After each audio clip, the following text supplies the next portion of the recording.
तो last episode के and पे हमने देखा था कि हमारा ह्यूमनली डीमन जो होता है स्वर्ड डीमन को पूरी तरह से पंप कर रहा था और उसे कह रहा था कि हम लोग इस दुनिया को तबाह कर देंगे, हम लोग इस म्यूरियम अलायंस को तबाह कर देंगे जिसने यहाँ पर हमें ऑर्फन कर दिया, हमारे पेरेंट्स को मार दिया। इसी के साथ ही ह्यूमनली डीमन उसे कहता है कि जब तुम यहाँ पर एक डीमन गार्ड बन जाओगे क्या तो अभी तुम यहाँ पर मुझे याद रखोगे क्योंकि फिलहाल के लिए तुम्हें यहाँ पर मेरी जरूरत है प्लान्स बनाने के लिए। तो वो उसे कहता है कि जब मैं एक डीमन गार्ड बन जाऊंगा मैं इस दुनिया की टॉप पर हूंगा, लेकिन उस वक्त भी मुझे यहाँ पर एक भरोसे के लायक दोस्त की जरूरत पड़ेगी, एक ऐसा दोस्त जिसके ऊपर मैं भरोसा कर सकूं। तो इसी के साथ ही हमारा ह्यूमनली डीमन उसे कहता है तो अच्छा तो मैं यहाँ पर एक गॉड का दोस्त बन जाऊंगा, और साथ ही वो उसे कहता है कि तो फिर ठीक है मैं यहाँ पर तुम्हारे लिए एक ऐसी दुनिया बनाने वाला हूँ जिसके ऊपर तुम राज कर सको। जबकि यहीं पर से दूसरी तरफ हमारे चुल म्योंगो को दिखाते हैं, काफी दिनों के बाद चुल म्योंगो को दिखाया जा रहा है, वो अपने छाते को लेकर प्रैक्टिस करते हुए आगे की तरफ बढ़ रहा होता है। तो जैसे वो आगे की तरफ बढ़ रहा होता है इसी के साथ उसके पेट में गुड़गुड़ हो रही होती है क्योंकि उसे यहाँ पर शायद उसका पेट खराब होता है। तो वो कहता है रात को मैंने शायद कुछ ठंडा खा लिया था जिसकी वजह से मेरा पेट अभी तक खराब है, और साथ ही वो सोच रहा था अगर मैं अभी यहाँ पर पॉटी करने के लिए चला गया तो फिर मेरी प्रैक्टिस खराब हो जाएगी, मुझे सीधा पहले घर जाना होगा, यानी प्रैक्टिस करते करते वापस जाना होगा, वहां पर जाकर पॉटी कर लूंगा। तो इसी के साथ ही हमारा चुल म्योंगो फिर से आगे बढ़ता और कहता है कि जब से यहाँ पर 8 ड्रैगन सेक्टर लीडर आया है तब से यहाँ पर मेरी ट्रेनिंग पहले से ज्यादा टफ हो गई है। वो कमीना खुद तो यहाँ पर मुझसे ज्यादा स्ट्रॉन्गर नहीं है, यानी कि थोड़ा बहुत ही स्ट्रॉन्गर होगा, लेकिन इसके बावजूद वो यहाँ पर हर बार मुझे बुरी तरह से पीट देता है क्योंकि वो यहाँ पर मुझसे थोड़ा सा स्ट्रॉन्गर है। मैं उसे हार बिल्कुल भी नहीं मानूंगा। उसे शायद पता नहीं है कि मैं एक ऐसा इंसान हूँ जिसके ताल्लुकात म्यूरियम अलायंस लीडर के साथ भी हैं। तो जैसे वो यहाँ पर थोड़ा सा आगे बढ़ता है प्रैक्टिस करते हुए इसी के साथ उसे साइड के ऊपर से कोई लड़की दिखाई देती है और वो एक भूत की तरह लग रही होती है। उसे देखती माँ चुल म्योंगो जो होता है वो बहुत ज्यादा घबरा जाता है और घबराहट के मारे उस बेचारे की पोटी भी निकल जाती है। तो वो कहता है कि ये क्या, ये तो एक भूत है, लेकिन जैसी वहां पर उस पर चांद की रोशनी पड़ती है तो वो कहता है कि ये क्या, ये तो एक भूत नहीं है बल्कि ये तो एक इंसान है और एक लड़की है। जैसे उसका डर खत्म होता है चुल म्योंगो अपनी बैग के ऊपर देखता है कि उसके कपड़ों के ऊपर पोटी लगी होती है। तो वो कहता है शिट मैं इतना डर गया था कि मैंने तो यहाँ पर टट्टी कर दी है, अब मैं क्या करूं। तो इसी के साथ ही हमारा म्योंगो जो होता है वो चलाकर उसे कहता है कि लड़की ये तुम्हारी गलती है, तुम यहाँ पर एक भूत बनकर खड़ी थी, तुमने मुझे डराया है। तो वो उसे कहते हैं कि तुम्हारी तशरीफ से निकला है, मैं यहाँ पर इसमें जिम्मेदार कैसे हो सकती हूँ, तुम्हें इसे कंट्रोल करना चाहिए था। तो चुल म्योंगो शर्मिंदा भी होता है, साथ ही यहाँ पर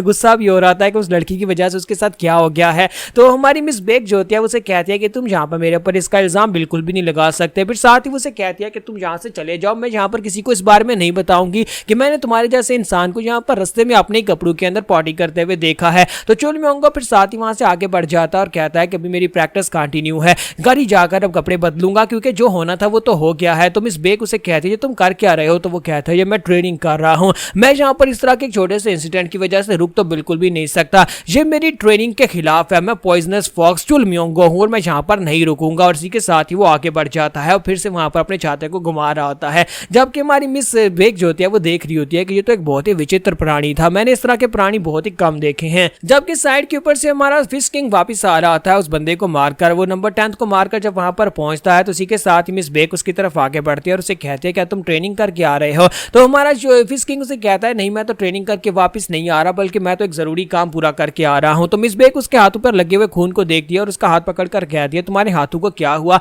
क्या तुम्हें चोट लगी है। तो वो कहता है नहीं नहीं मुझे चोट नहीं लगी, रास्ते में जहाँ पर मेरा सामना एक डिमोनिक मास्टर के साथ हुआ था जो कमीना स्वर्ड डीमन के लिए काम करता है, तो मैंने उसको मार डाला है, और वैसे भी जहाँ पर ये खून एक डिमोनिक मास्टर का है तो इतनी आसानी से साफ नहीं होने वाला, मेरे हाथ को छोड़ दो तुम्हारे हाथ गंदे हो जाएंगे। तो मिस बेक अपना हाथ पीछे हटा लेती है और इसी के साथ में फिश किंग उसे कहता है क्यों ना हम लोग यहाँ पर चलते हुए बातें करें। और इसी के साथ ही फिश किंग आगे बढ़ता है तो फिर से भागकर उसका हाथ पकड़ लेती है और कहती है तुम्हें क्या लगता है कि तुम्हारे हाथ गंदे हैं तो मैं तुम्हारे हाथ छोड़ दूंगी, मैं इस तरह से इतनी आसानी से तुम्हारा हाथ नहीं छोड़ने वाली। और साथ ही वो शर्मा रही होती है और हमारा फिश किंग भी काफी ज्यादा खुश होता है कि कम से कम इन दोनों के बीच में यहाँ पर प्यार तो हुआ है। तो इसी के साथ ही वो उसे अपने साथ लेकर आगे बढ़ता है और उसे मिस बेक उसे स्वर्ड डीमन के बारे में और पूछती है। तो हमारा जो फिश किंग होता है उसे यहाँ पर उसके बारे में सब कुछ बताता है कि स्वर्ड डीमन ने यहाँ पर अपने लोगों को पूरी तरह से ट्रेन कर रखा है, ऐसे लोग जो कि यहाँ पर अपनी बॉडी को इतना हार्डन कर लेते हैं कि तलवारें भी उनकी बॉडी के ऊपर काम नहीं कर पाती। तो मिस बेक उसे कहते हैं तुम्हें पता है ना कि हम लोग भी यहाँ पर फर्स्ट ह्यूमनली डीमन के डिसेंडेंट्स हैं, अगर तुम चाहो तो हमसे इस बारे में पूछ सकते हो।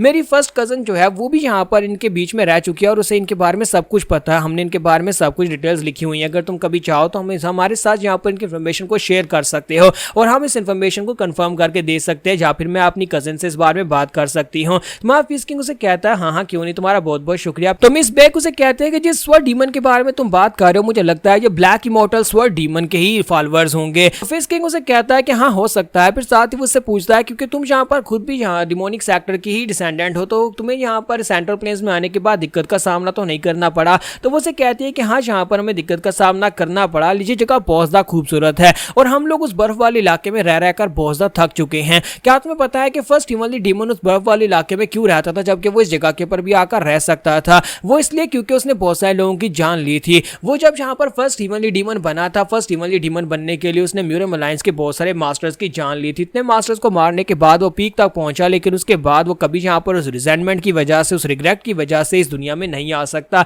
वो हमेशा अपने आप को वहीं पर उसी बर्फ वाले इलाके में कैद करके रखना चाहता था ताकि वो इस खूबसूरत दुनिया में ना आ सके। तो कहने का मतलब यह है कि जितना ज्यादा आप स्ट्रॉन्गर बनते जाते हो उतनी ज्यादा आपके दुश्मन भी होते हैं, और कुछ दुश्मन ऐसे होते हैं जिनके बारे में आप जानते भी नहीं है। जैसे कि मुझे लगता है कि तुम्हारे भी कुछ ऐसे दुश्मन है जिनके बारे में तुम खुद भी नहीं जानते। और इसी के साथ ही वहां पर ऊपर दिखाते हैं कुछ गोल्डन मास्क पहने हुए कुछ लोग वहां पर ऊपर खड़े होते हैं। क्लिफ के ऊपर बहुत सारे लोग खड़े होते हैं और मुझे लगता है कि ये लोग सिल्वर गोल्डन असैसिन कंपनी से ही हैं और सब यहाँ पर बहुत सारे असैसिन होते हैं जो कि फिश किंग को मारने के लिए ही यहाँ पर आए हैं। तो यहाँ पर हमारी एपिसोड 61 का एंड करेंगे और नेक्स्ट एपिसोड में देखेंगे कि हमारा फिश किंग इन सभी लोगों से किस तरह से डील करने वाला है।